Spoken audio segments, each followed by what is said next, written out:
My Belfast House Nation, how's everyone doing today? Alright, we are back with another Mr. Ballin video, and this one was actually requested by a good friend of the channel, 51 Dragons.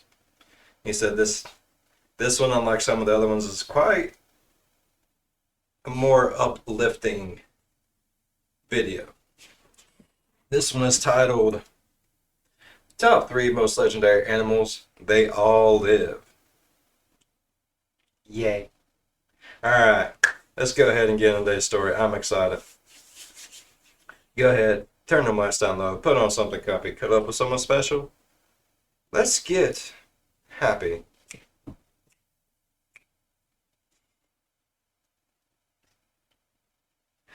Oh, God. Today, we're going to look at 3 strange stories that are of the uplifting variety. But before we get into those stories, if you're a fan of the strange, dark, and mysterious delivered in story format, then you've come to the right place because that's all we do, and we upload 3 or 4 times every week. So if that's of interest to you, please patch the like button's leaking water tank with dollar store Scotch tape instead of Flex Seal. Also, please subscribe to our channel and turn on all notifications so you don't miss any of our weekly uploads.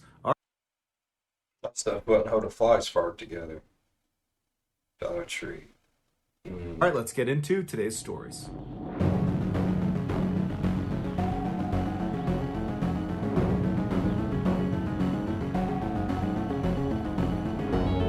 Shrek. That is Shrek, right?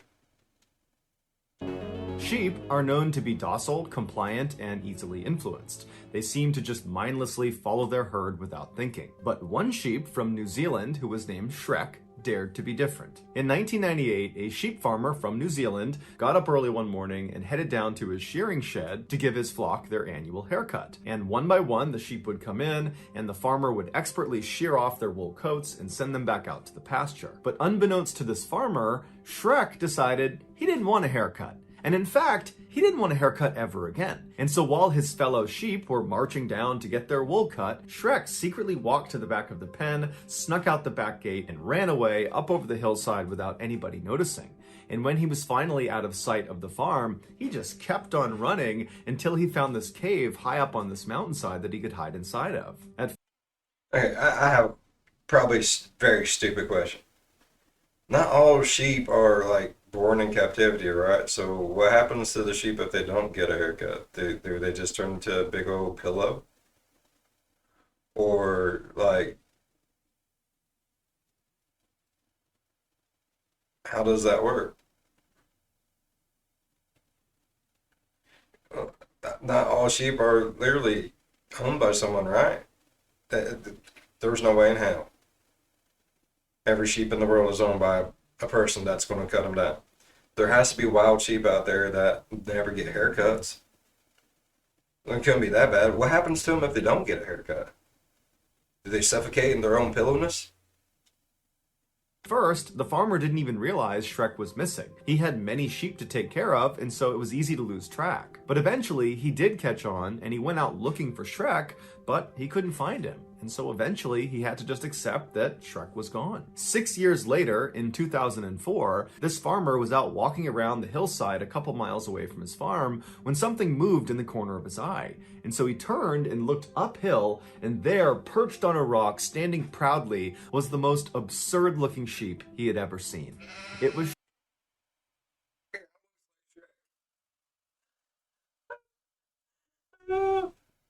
So that's what happens to a sheep when they don't get a haircut. At least it still got its mouth. Shrek, and he looked like an enormous brown cotton ball. Wild sheep will shed their wool every year, but domestic sheep, like Shrek, just continue to grow wool every year until it's sheared Now we know. So wild sheep shed. Wild sheep shed. Tame sheep don't. off. But during Shrek's 6 years he spent living in this cave, he never got a haircut, and so his fleece just continued to grow and grow and grow, and by the time it was finally sheared off, it weighed 60 pounds. His fleece contained enough wool to make suits for 20 large men. Shrek shot to fame immediately. He was sheared live on New Zealand's national television, and his fleece was auctioned off to help raise money for a children's hospital. Shrek met the Prime Minister of New Zealand, and he became the subject of many children's books and made dozens of charity appearances. 2.5 years after his first live television event, Shrek was sheared again on live TV, this time off the coast of New Zealand on an iceberg, again to raise money for charity. Shrek would spend the next couple of years touring the country before settling down back at his farm, where he eventually died of old age in 2011. To this day, he is still considered a national treasure. Like the cutest freaking thing ever. Oh.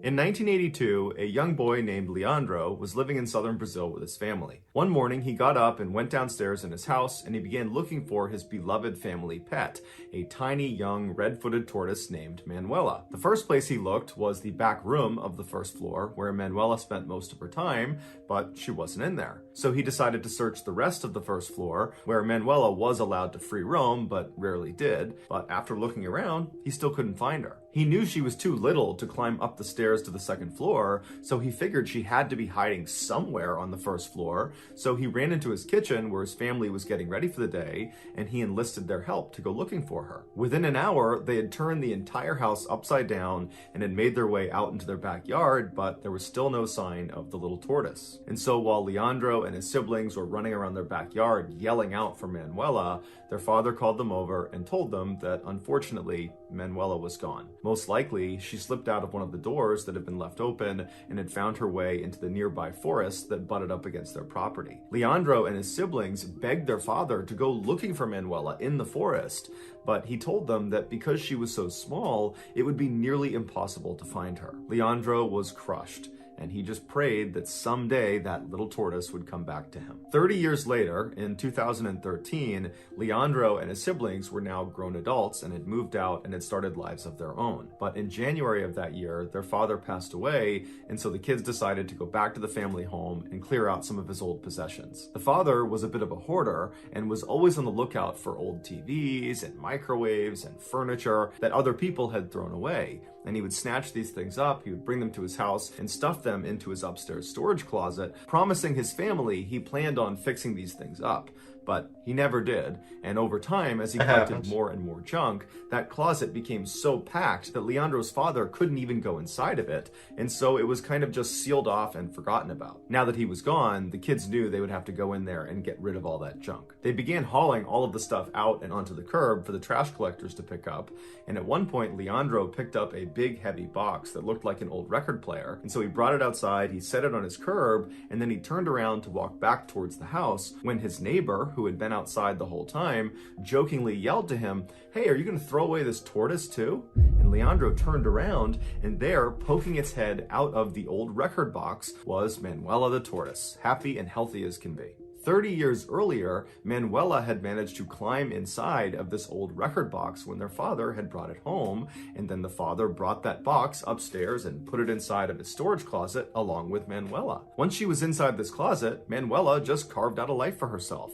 She transformed the record box into her home, and she would leave it to eat termites and other insects and lick condensation off the walls. Red-footed tortoises are known for being extremely resilient. When food is scarce, they can go 2 to 3 years between meals.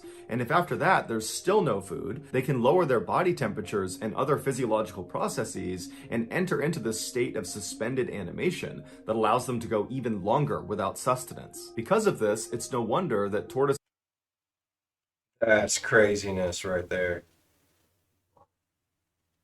So it suspended itself animation. Suspended animation itself. What the hell? I didn't know they could do that. like Manuela live for at least 50 years on average. Leandro rushed over to Manuela, he scooped her up, he had missed her so much he could not believe he was looking at her again. And while Manuela had been doing just fine inside of her closet, she was no doubt very pleased to be reunited with her family. This is so freaking awesome. Like they have all lived. I'm loving this. Oh, fairy tale. Most people don't realize just how smart crows are. In scientific studies, crows use logic to solve puzzles, and in one study, a crow was given a particularly challenging puzzle that required the understanding of analogies to solve it.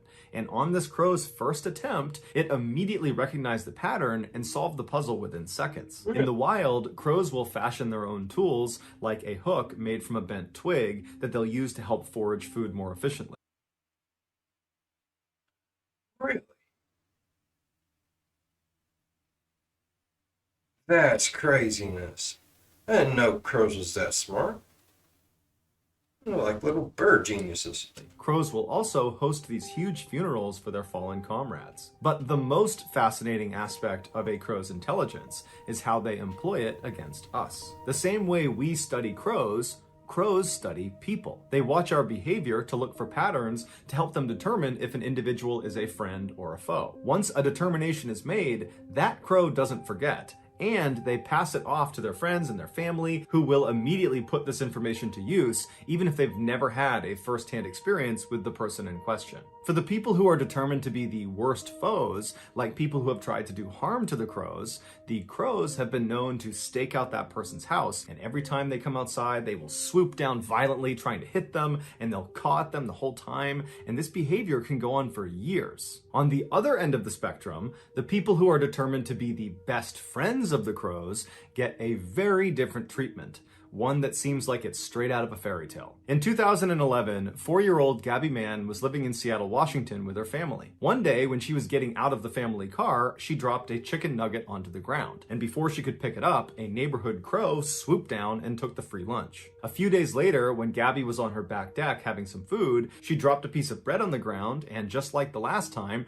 a crow came flying in and took it before Gabby could do anything. And because Gabby was a messy eater, she continued to drop food everywhere she went, and so she continued to inadvertently feed these crows. Eventually, every time Gabby went outside, a murder of crows would assemble in front of her house, so a big gaggle of crows, and they would just follow her around everywhere she went. As Gabby got older, she grew to really enjoy the attention from all these birds, and so she started feeding them huge portions of her lunch before she hopped on the bus to go to school. When she got back in the afternoon and hopped off the bus, there would be this murder of crows sitting on the power line waiting for Gabby. When Gabby's mother discovered where most of her daughter's food was going, she wasn't upset. She was just worried her daughter wasn't getting enough to eat. And so she told her daughter to stop giving away her lunch, and instead they would go out and buy some food just for the crows. And so, starting in 2013, when Gabby was 7, she and her mom began feeding the crows every day. Each morning, they would go out into their backyard and they would refill the bird bath with fresh water, and then they would put peanuts into the covered feeder and scatter dog food in the backyard.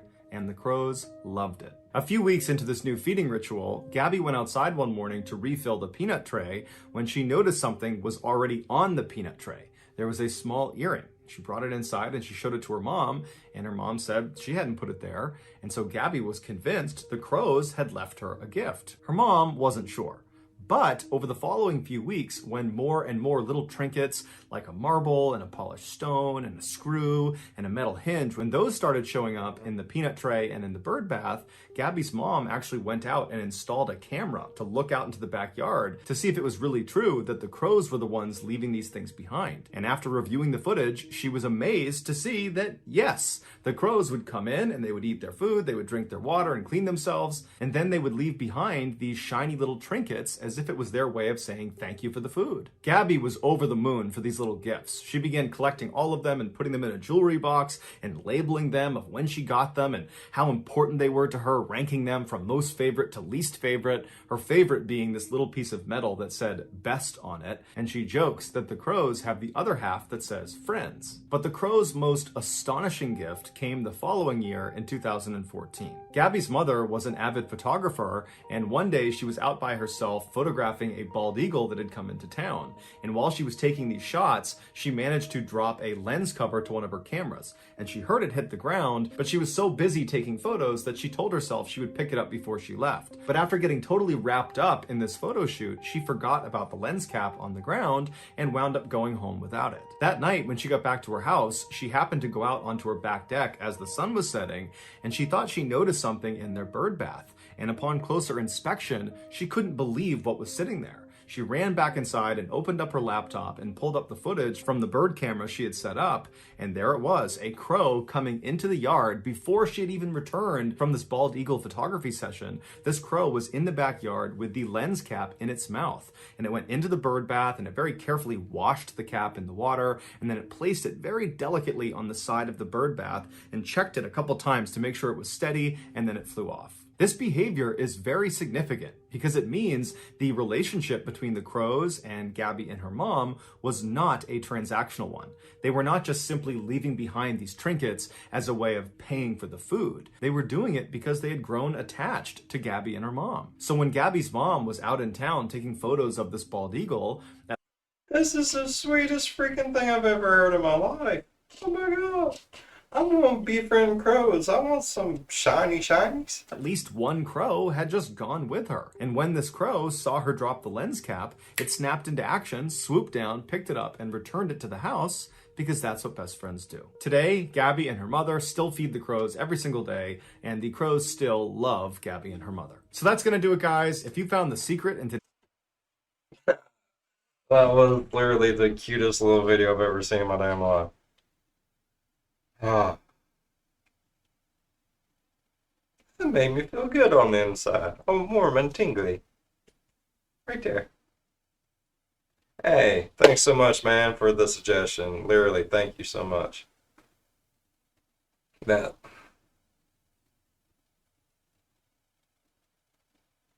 Yeah, it just put me in a good mood all day long right there. I guarantee it. I'm just gonna be like, I like that.